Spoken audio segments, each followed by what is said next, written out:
Hi. I'm gonna talk about. Oh my god, I completely forgot. What is this movie? Why do I keep forgetting? No one gets out alive. It's like literally the simplest like little sentence, and I keep forgetting about it. Um, so I'm wearing the same thing that I am from my Hypnotic review because I literally watched Hypnotic earlier today, and I was on YouTube and I was like, let's see what's on, and none of like the YouTubers I'm subscribed to had uploaded anything, so I was like, ugh, boring. And then I saw this. I saw a video talking about no one gets out alive like explained, and I was like, you know what, let me check it out. Let's check out the movie. I have time, and my brain is doing really good this because sometimes movies I just can't sit down for 2 hours and watch, but my brain has been like, yeah, let's do it, so I follow. I mean, granted, when I was watching Hypnotic, I was crocheting, and I was also kind of crocheting. Maybe I should crochet and watch movies. Anyways, so to the movie. This movie emotionally, oh my god, the so it's the main protagonist is obviously an illegal immigrant. She moved to the US, and to see how isolated she is and having no support system, and just how, because of how desperate people are, that they will get themselves in situations where they know it's sketchy, but it's like, what else can we do? There's nothing more that we can do. And she can't even call the police and be like, hey, help me, because she's there illegally and she can't get help. And the scene where she's like, wait, I have to pay like a month up front. He's like, yeah, a month. And there's nothing she can do because there's nothing else available. Like, people can take so much advantage. And then we see that with her friend, who's not even a friend, who's like, oh, you give me the money that you have, and I'll put the whatever amount of money, like, because it was 3,000, because she said that she was from Texas. And so she's like, oh my god, like, thank you so much, and gives her the money. And then she just completely bails, quits her job, and just scams her. When that happened, and she just keeps calling her, being like, where are you? And I was like, oh. No, oh my god, this is so sad. And then when she goes to this house, right, and it's clearly a sketchy house, like, anyone who has like a support system or anything would be like, I'm not gonna live here. But when you are in a new country, you don't have anyone. And like, when she goes to see her uncle, I mean, she knows that the wife doesn't want her there, doesn't like her, kind of treats her weirdly because, oh, she speaks Spanish, even though she married a Mexican man, and her son doesn't speak any ounce of Spanish, and she knows it's like, oh, okay, awkward, you know. And when she calls him for help, he's like, yeah, I'm not even in the city, I'm not even there, like, we're off seeing colleges, like, can you hold out? And like, and even though against probably her instincts, she goes and stays because obviously it's advertised as women only. And I would assume if it was women only, like, the only tenants and like the owner of the building would be a woman. But obviously you see a man there and then two men. You're like, this is kind of sketchy, this is kind of weird. But again, you have given them the majority of your money. You have nowhere else to go, so you just stick it out, right? And then the creepy stuff starts happening with it reminded me, what is that movie called? It's one of my favorite movies, and I can't even remember what it's called. It's with Tom Hiddleston. Middleston. What is his name? Tom Hiddleston. You know what? I'm just gonna look for it. I'm gonna look that movie up because it's. What is that movie? I know. Why do I keep thinking it's Guillermo del Toro? But I don't know if it's Guillermo del Toro because it just reminds me. Crimson Peak. Is that Guillermo del Toro? It is. Crimson Peak. It reminds me just like that. In Crimson Peak, the ghosts are kind of like trying to warn her that something is very off. And this one, we see multiple ghosts, like multiple, but they're not warning her. They're just kind of standing there, and she's kind of like seeing echoes from the past, and she doesn't even really notice them at times. She just kind of like walks by, and she kind of just minds her business. She's like, like when the older brother's just smacking his head against the wall, she just kind of like is like, I don't see that, I'm just gonna keep on walking to my room. And when she sees Freya crying, and then when she goes downstairs and no one is there, I don't remember, did she see her, or did she also see like an echo of the past where she thinks that's Freya, but it's not actually her anymore because she has been like sacrificed. Yes, the oh, by the way, I did see a video, the video that I watched with the one that got me interested to watch the movie is like, I later saw that the complete title was Connections to the Ritual. Now, I had seen in the movie that says like 4 hitchhikers in Sweden, and I was like, hold up, that sounds familiar. And then in this movie, they pointed out that that's literally the Ritual. Like, the Ritual and this movie happens in the same universe, because apparently the author of the Ritual and the author of this one are literally the same author. So it's going on in the same universe. That is pretty cool. And then it makes sense since they're both about different gods. But yeah, this was a very slow, no, that's how do, like, it's not like high tension, like scare. No, it's like the reality of just seeing a woman have nowhere to go, no one to lean on, and to have people just scam her, take advantage, or just be like, oh no, you don't have enough money, just, I don't even care about your situation. It's heartbreaking. And then, you know, when she has, like, she trusts Red in like a certain capacity, as much as you can trust a stranger. And when he's like, the money's back home, I know, like, why would I bring it here, blah blah. And he says that he would have let her go, which maybe he would have, maybe he wouldn't have. I mean, honestly, I think at the end he wouldn't have, because clearly his brother has more power over him than he did. I mean, granted, his brother's like 3 times his size, so but the whole aspect of like that it was their father who found the box, because I guess he was an anthropologist, or who knows, or maybe he just had a lot of free time, and he brings this box to the US for some reason. I don't know why would he do that. And then he gets kind of like controlled by this goddess, or to do her bidding, and then his own wife has to like help him, because if not, she knows that she's also gonna die. And it seems like the person who kind of like starts to give them offering is tethered to the box or to the goddess. It just goes on for years until they find out, and they just probably think, oh, dad's a psycho, and then, you know, he murdered mom, and so they kill him. And as they're staying there thinking, no, the brother finds the box, and then it kind of clings on to him for some reason. It's like the cycle just keeps repeating itself, because probably whatever effects the goddess gives you when it starts kind of like, because either both of these, the family just had like genetics of like serial killers, the dad, and then the brother maybe, but Red never talks about if his brother had always been like that, because he even said, like, with my dad, he always protected me, you know, he always stood up for me. So we don't know if he was always like this personality wise, or if he just started getting like this after the box. And then with the other 2 girls, it was kind of clear that the other 2 girls were either like kind of like selling their bodies.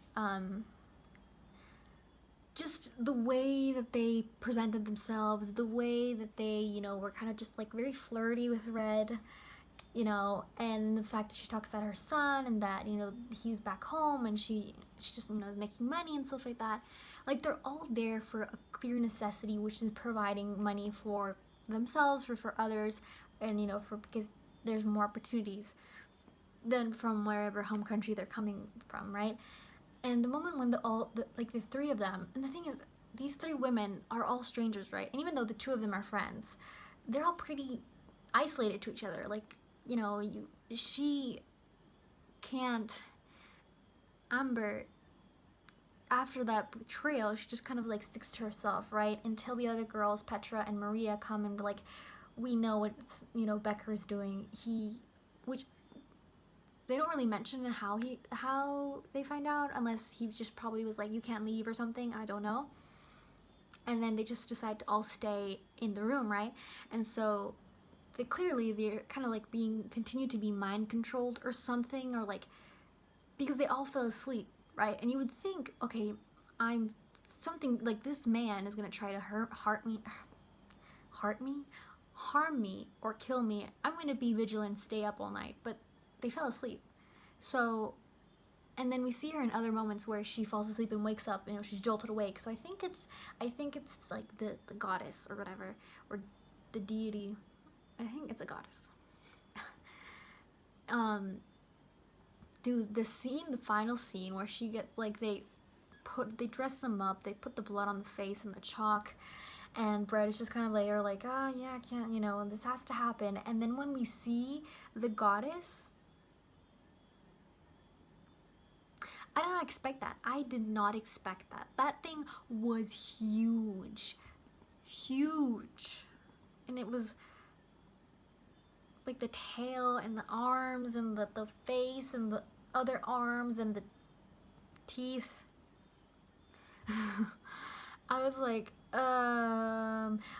dragged on a little bit too far the scene with the hospital and her mom, where she's like, I need to leave, and the mom's like, no. I'm like, get it over with. Took too long. It was kind of obvious that Bento, her uncle, it was obvious that that was like her seeing things, because we saw that man get pulverized. His teeth fell out. That man was more than dead. He was not alive, you know. And so we're like, oh, she's kind of like tricking her. And so it's basically showing her like the most vulnerable moments in the video.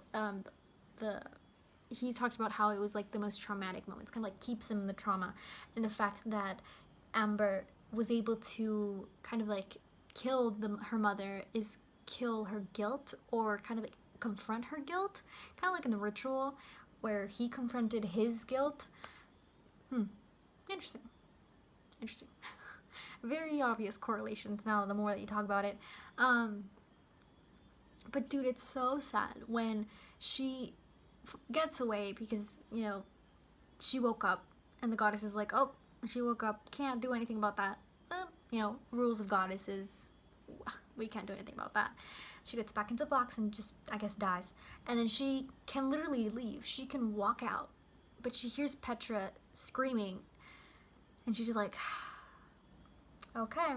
So she goes up to Petra, and even though she's trying to save her, Petra ultimately dies, because even though she saves Amber, she pushes him away and starts running out, and he doesn't even think twice. I thought he was gonna like try to keep her to like sacrifice her, and then no, he just threw her overboard. Which, does that mean that even though she died in the house, since she didn't die by the goddess, does she mean that she still passes on, or does she stay as a ghost? I think she passes on, I'm pretty sure. And then when he wants to kill Amber, then she just goes, and just, you know, completely bludgeons him. And the sad part is when she sees Red and she's like, I'm gonna get revenge on this man, because even though Becker was psychotic and, you know, doing this, Red was the more humane one. Red was the one who interacted with the women, who was like, I'm just doing this because my brother's gonna get better. Like, the one who was trying to sign it away. Like, Becker was like, yeah, this is what I'm doing, this is what has to be done. Whereas Red was like, you know, it's for the betterment of my brother and whatever. And I don't think she realized, well, I mean, why would, honestly, personally, I would not. I'd be like, no. But she didn't realize that by offering Red to the goddess, she basically replaced Becker. And at the end, when her foot just goes back into place and her face is just like this terror, I think is when she realized that she kind of took Becker's role. I don't know if that means that she's gonna be stuck in the house, just like their father was, and just like Becker was, or if it's kind of like an option and she can still leave. I don't know if she just like is stuck as being the guardian of the goddess. I have no idea. But either way, it's sad because she moved into the country for a better future, and her uncle died. She got scammed.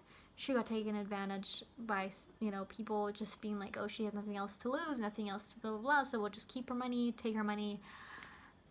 Almost got murdered, and now she's stuck there. I mean, granted, she has, like, a free house, because that house is decrepit, but, like, what is she gonna do? Like, she has, like, what she's gonna, because the audio tape was, like, the women, the elderly, and kids. That doesn't leave a lot of possibilities. Like, unless she finds, like, really horrible old people, like, villains, or, like, bad guys who are old, or bad women. But, like, dude, the ending is bittersweet. But I guess in the news broadcast, they still haven't found the 4 um, hikers. So does it mean that because in that movie one of them survived? So does that mean that he just never left the forest? Like he still is there, or was this happening at the same time that that was happening in the movie? You know, like they were both happening simultaneously. So the sole survivor hadn't left the forest yet. Can you imagine them being like creating an kind of like an alcoholic anonymous, but instead of just like a support group of like encounters with the goddesses, just the 2 of them looking at each other like, yep. One thing, the person who did this, you know what, I have this video open, but I keep saying the person who filmed, horror mine. He said that he thought that her killing her mom's illusion that represented her in real life, that she actually killed her mother, and that's why you see her being like, yeah, I was finally free when everything was over, and she didn't kind of like have any, I mean, she has guilt in the sense of because she listens to her mom's audio note all the time and hears her, but it's kind of like, for me it wasn't like guilt, it was more like grief. It was like not even, it's just, she just looked blankly, like distant, like, ah, yes, this is my mom's voice, you know, it's a thing. Was she carrying on, did she actually kill her mom? Like, did she actually carry this guilt? I don't know, like that's what he is, you know, surmising. I personally just think that she died, and you know, she still has guilt in the sense of, because, you know, or maybe her mom didn't die. I mean, like, she did die, but like she wasn't there with her till the end. She like left her, and that's the voicemail of her being like, oh, you know, come back and stuff like that. I don't know, that's what I thought. But basically this movie, I don't think it was for me. I enjoyed it, I liked it. I liked the scary elements of it. I liked the creature. Kind of looked a little bit, I think it's because the ritual had, what's going for the ritual is that since it was placed in darkness, I feel like that's better for like things that are like computer generated CGI, all that. Whereas in this one, when it was very up close, you can see how weird it looks towards the rest of the room. But I don't know, I don't know. It was good. It was good. Not that meh. I still think people should check it out though if they're interested in the ritual and like those type of movies. But yeah, I don't know. I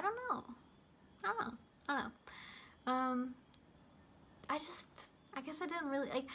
I like talking about it and be like, "Ooh, cool," but at the end of it, it's just kind of, I guess it kind of leaves you kind of like feeling bleak. Like, what did she win? What did she gain? Like, she lost so much.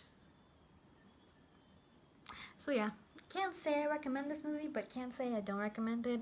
I mean, I think everyone should just kind of I think it's one of those movies that some people will very much enjoy and love, and other people will be like, So yeah, that's all I gotta say about this movie. The creature looked nice and cool, but yeah.